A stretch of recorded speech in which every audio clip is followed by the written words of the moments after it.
अस्सलामु अलैकुम वरहमतुल्लाहि वबरकातुहू। कारी सफ़दर.com की जानिब से आप सब लोगों की खिदमत में हाजिर हूँ। उम्मीद करता हूँ मेरे तमाम व्यूवर्स और सब्सक्राइबर अल्लाह की तौफीक और इनायत से खैर व आफियत से होंगे।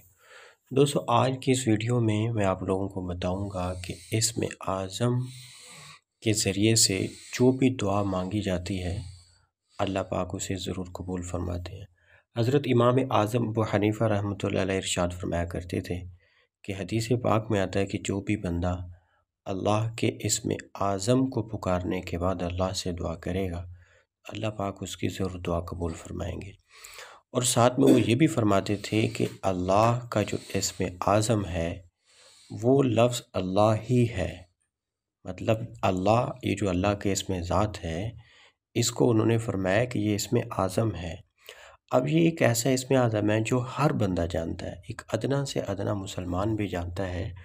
लेकिन हमारे माशरे की एक ट्रेजेडी है, वो ये है कि हमें जिस चीज़ का पता हो, जिसका नॉलेज हो, हमें उसकी इम्पोर्टेंस हम खो देते हैं। हम उसको नाउज़ बिल्लाह सुम्मा माअज़ल्लाह हम उसको कोई वैल्यू नहीं देते। हमें मतलब कि ये लगता है कि हाँ, कोई ऐसी एक्स्ट्रा चीज़ हमें बताई जाए जो शायद पहले से हमें पता ना हो या किताबों में ना हो या किसी को भी उस चीज़ का पता ना हो। वो जैसे एक दुनिया का ज़ाब्ता है कि कुल्लु जदीदिन लज़ीज़ुन, हर नई चीज़ बड़ी मज़ेदार और लज़ीज़ होती है। ऐसे ही हम उस स्कॉलर भी वैसे ही पसंद करते हैं जो हमें नई-नई चीज़ें बताए। अगरचे वो मतलब कि उसकी ऑथेंटिसिटी हो भी सही या ना हो, बट हमें ये चाहिए कि भाई हमें कोई न्यू चीज़ पेश की जाए। एक न्यू मतलब कि क्रिएशन हो, एक न्यू टैलेंट हो हमारे सामने, तो हम उसकी कदर करते हैं। अब बहुत सारे ऐसे हमारे व्यूवर हैं जो हमसे आके पूछते हैं कि कारी साहब को इसमें आज़म बता दें, इसमें आज़म बता दें। कुछ टाइम पहले मैंने एक सिलसिला स्टार्ट किया था इसमें आज़म, जिसमें मैंने 100 मतलब कि अल्लाह के इसमें आज़म मैंने तलाश किए थे। कुछ मैं वीडियोज़ में बयान कर चुका हूँ, इंशाल्लाह टाइम मिला तो नेक्स्ट भी बयान करूँगा। तो कहना ये चाह रहा हूँ कि अल्लाह, लफ्ज़ अल्लाह ये इसमें आज़म है, ये अल्लाह के इसमें ज़ात है। तो ये सबसे बड़ा इसमें आज़म है अल्लाह का हर नाम इसमें आज़म है। तो हम अगर इस इसमें आज़म के ज़रिए से भी अल्लाह से मांगें तो हमारी दुआएं ज़रूर कबूल होंगी। अब ज़रा सुनिए कि हज़रत इमाम आज़म अबू हनीफ़ा रहमतुल्लाह अलैह ने जब ये फरमाया कि अल्लाह ख़ुद एक इसमें आज़म है, तो उलमा ने सवाल किया कि आपके पास इसकी दलील क्या है? फरमाया कि आप कुरान पाक पढ़ लें। कुरान पाक में जब भी अल्लाह पाक ने अपने जहाँ पे नामों का ज़िक्र किया है, तो सबसे पहले अल्लाह ने लफ्ज़ अल्लाह को ही ज़िक्र किया है, अल्लाह से ही अपना तारुफ़ करवाया है। जैसे हम पढ़ते हैं आऊज़ु बिल्लाहि मिनश्शैतानिर रजीम, इसमें लफ्ज़ अल्लाह सबसे पहले आता है। फिर जब अल्लाह ने फरमाया बिस्मिल्लाहिर्रहमानिर्रहीम, उसमें भी बिस्मिल लफ्ज़ अल्लाह पहले आता है, रहमान और रहीम बाद में आता है। तो इससे पता चलता है कि अल्लाह ख़ुद एक इसमें आज़म है। इस इसमें आज़म को पुकारने के बाद अल्लाह से दुआ मांगनी चाहिए। उलमा ने कहा कि ठीक है, हम ये दलील भी मानते हैं, लेकिन हमें इससे भी कोई ठोस और मज़बूत दलील चाहिए। तो फरमाया ठीक है, मैं एक और दलील पेश कर देता हूँ। फरमाया कि जब हज़रत मूसा अलैहिस्सलाम कोहे तूर पर तशरीफ़ ले गए, तो अल्लाह ने जब उन्हें अपना तारुफ़ करवाया तो अल्लाह ने इरशाद फरमाया, इन्ननी अनल्लाह, ए मूसा मैं अल्लाह हूँ। तो ये इतनी ज़बरदस्त किस्म की ये दलील है कि लफ्ज़ अल्लाह ये एक इसमें आज़म है।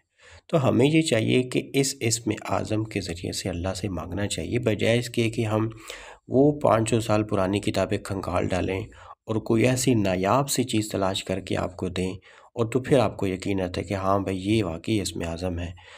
कोई ऐसी चीज़ जो मतलब कि नोन हो, जो सबको पहले से पता हो, उसको हम ज़्यादा इम्पोर्टेंस नहीं देते, जो कि ये हमारे माशरे की सबसे बड़ी मतलब कि गलत बात है। तो दोस्तों, ये अल्लाह का एक इसमें आज़म है जो मैंने आज आप लोगों के सामने बयान कर दिया। अब एक सवाल पैदा होता है, सवाल ये पैदा होता है कि अगर ये इसमें आज़म है और हदीस पाक में आता है कि जब भी कोई बंदा इसमें आज़म से दुआ मांगते हैं तो उसकी दुआएं कबूल होती हैं, तो फिर क्या वजह है? हम तो कलमा पढ़ते हैं तो भी उसमें अल्लाह का नाम आता है। हम कोई भी छोटा से छोटा वजीफ़ा कर लें, उसमें अल्लाह का नाम तो ज़रूर आता है, बिल्कुल आता है। लेकिन फिर क्या वजह है कि हमारा ये इसमें आज़म पढ़ा हुआ, हमारी फिर भी दुआएं कबूल नहीं होती? हम वज़ाइफ़ कर के थक जाते हैं, फिर भी हमारे वज़ाइफ़ में, हमारी दुआओं में वो तासीर आखिर क्यों कर नहीं होती? तो उसका जवाब बड़ा सिंपल सा है। उसका जवाब बड़ा सिंपल सा है। वो यूँ समझें कि आप ऐसे समझ लें कि जैसे आप किसी सड़क पे जा रहे हो और उस सड़क पे बहुत ज़्यादा रश हो, तो वहाँ पे वायलेशन हो रही हो, ट्रैफिक रूल्स की, और वहाँ पे एक पुलिस वाला भी बैठा हो, तो वो बड़े मज़े से कुर्सी पे बैठ के वो चाय पी रहा हो, तो आप देखेंगे कि भाई तू यहाँ बैठ के मज़े से चाय पी रहा है और वहाँ सड़क पे वायलेशन हो रही है ट्रैफिक रूल्स की, कोई एक्सीडेंट हो सकता है, भाई आप जाके उन्हें रोको। तो आप गुस्से में अगर उसे ये कह रहे हो भाई आज से मैंने तुम्हें अपनी इस जॉब से निकाल दिया, तो क्या वो निकलेगा? कभी भी नहीं, क्योंकि वो आपकी अथॉरिटी नहीं है। आपके पास मतलब कि कोई स्टेक ही नहीं है, आप उसको इख्तियार ही नहीं है कि आप उस पुलिस वाले को उस सर्जेंट को जो है ना उसकी जॉब से निकाल दें।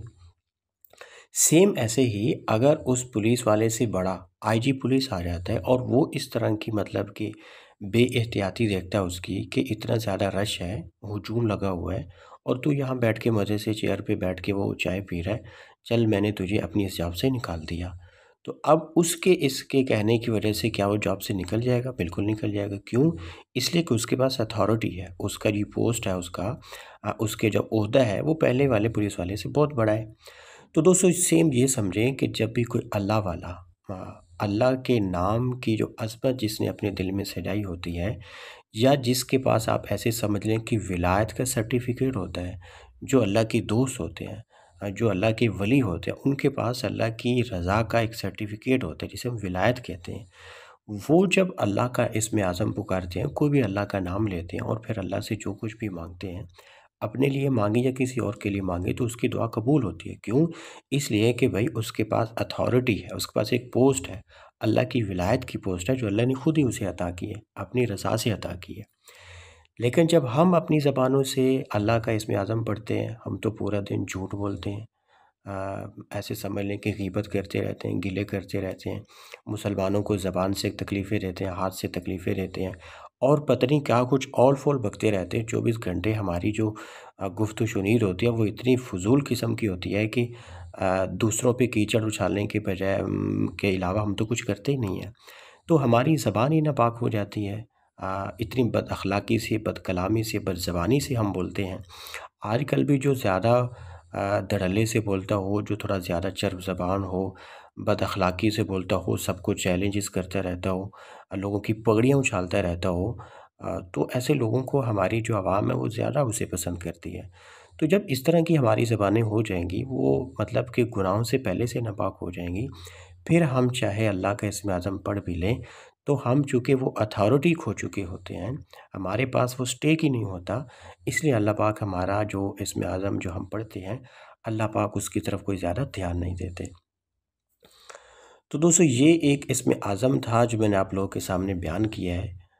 ये ऐसा इस्म आज़म है कि जिसको आपको याद करने की भी कोई ज़रूरत नहीं है। तो आप ये पढ़ें और उसके बाद अल्लाह से जो कुछ भी मांगेंगे वो अल्लाह पाक ज़रूर कबूल करेंगे। एक छोटी सी बात आपको बता के अपनी वीडियो यहीं पे वाइंड अप करता हूँ। वो ये है कि हज़रत इसराफ़ील अलैहिस्सलाम जो जिनकी अल्लाह ने ड्यूटी लगाई है कि वो क़यामत का नगारा बजने से पहले वो सूर फूँकेंगे। उनका एक जो पाँव है वो आगे है और एक पाँव पीछे है, जैसे कोई बंदा तैयार खड़ा हो भागने के लिए, वो इस इंतज़ार में खड़े हैं, और जो ही अल्लाह की तरफ से हुक्म आएगा तो वो सूर फूँकेंगे, और वो सूर फूँकेंगे तो क़यामत का नगारा बज जाएगा और क़यामत आ जाएगी। तो अल्लाह ने हज़रत इसराफ़ील अलैहिस्सलाम से इरशाद फरमाया कि जब भी कोई बंदा मेरा नाम लेगा, जब भी कोई बंदा मेरा नाम लेगा, तो उसके मेरा नाम लेने के 40 साल के बाद तुमने ये सूर फूँकना है। मतलब इससे उलमा ने ये नुक्ता निकाला है कि अल्लाह अल्लाह करने वाला, अल्लाह के नाम को याद करने वाला, उसकी इतनी बड़ी फ़जीलत है कि अल्लाह पाक ने हज़रत इसराफ़ील अलैहिस्सलाम से फ़रमाया कि उसके अल्लाह का नाम लेने के 40 साल के बाद आपने सूर फूँकना है। तो दोस्तों याद रखें, दुनिया में या आखिरत में जो सबसे बड़ी जो मुसीबत है, जो सबसे बड़ी आफ़त होगी, वो क़यामत की आफ़त है, जिसके बारे में अल्लाह ने इरशाद फरमाया कि उस वक़्त जो है वो बड़ी-बड़ी जो हस्तियाँ हैं वो भी काँप रही होंगी। उस मतलब कि उस खौफ़ की वजह से, उस जहन मतलब कि वो उस टाइम के मतलब कि जो एनवायरनमेंट होगा उसको देखने के बाद। तो इतनी बड़ी जो मुसीबत है वो अगर अल्लाह का नाम लेने से 40 साल तक टल जाएगी, तो क्या ये दुनिया की जो हमारी छोटी-मोटी प्रॉब्लम्स हैं, जो हम मतलब जो हमारी बीमारियां हैं या जो आफ़तें हैं जिससे हम हर वक़्त परेशान रहते हैं, तो क्या वो अल्लाह का नाम लेने से नहीं टलेगी? बिल्कुल टलेंगी। हमारी ये जो मुसीबतें हैं, परेशानियाँ हैं, ये तो क़यामत की आफ़त के मुकाबले में कुछ भी नहीं है। तो दोस्तों कहना ये चाहता हूँ कि आपको बजाय इसके कि कोई ऐसा नायाब किस्म का इसमें आज़म आपको बताया जाए, तो तभी आपको उस पे बिलीव आता है। लफ़्ज़ अल्लाह ये इसमें आज़म है। आप कोई से भी अल्लाह का ऐसा नाम ले लें, फिर खाली अल्लाह अल्लाह ही करते रहें। बहुत सारे बुज़ुर्गान दीन जब ज़िक्र करते तो खाली अल्लाह अल्लाह ही करते थे। कोई ख़ास उनके पास कोई ऐसी आयत नहीं होती थी या कोई ऐसा मतलब कि नायाब वज़ीफ़ा वो नहीं करते थे या ऐसे कोई कलिमात नहीं होते थे। बस वो अल्लाह अल्लाह ही करते थे, कभी दिल से करते थे तो कभी ज़बान से करते थे। तो आज भी हम अगर अपने ज़िक्र में लफ़्ज़ अल्लाह को इस्म आज़म समझकर अल्लाह से मांगना शुरू कर दें, तो कुछ बाईद नहीं कि हमारी दुआएँ अल्लाह पाक भी कबूल फ़रमा लेंगे।